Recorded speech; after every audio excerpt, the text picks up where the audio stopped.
Hello friend, আজ তোমাদের সামনে নিয়ে এসেছি এমন একটি শিব মন্দিরের খোঁজ, যেখানে আসলে শুধু শিব মন্দির নয়, দেখতে পাবে আরও অনেক কিছু।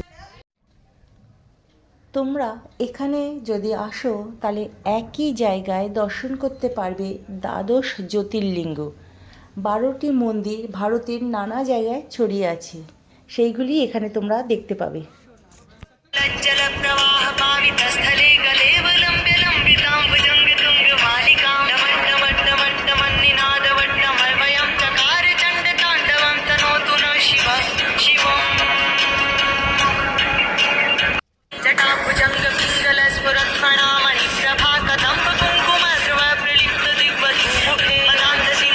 এখানে অন্যতম প্রধান আকর্ষণ হচ্ছে পূর্ব ভারতের সর্বোচ্চ 51 ফুট উচ্চতার 4 মাথাযুক্ত শিবমূর্তি।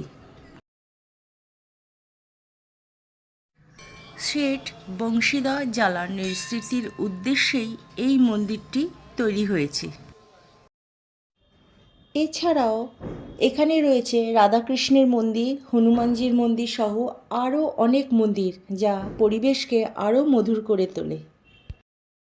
হাওড়ার শালকিয়ার বঙ্গেশ্বর মহাদেব মন্দির, যা নয়া মন্দির বা শেঠ বংশীধর জালান স্মৃতি মন্দিরও বলা হয়ে থাকে।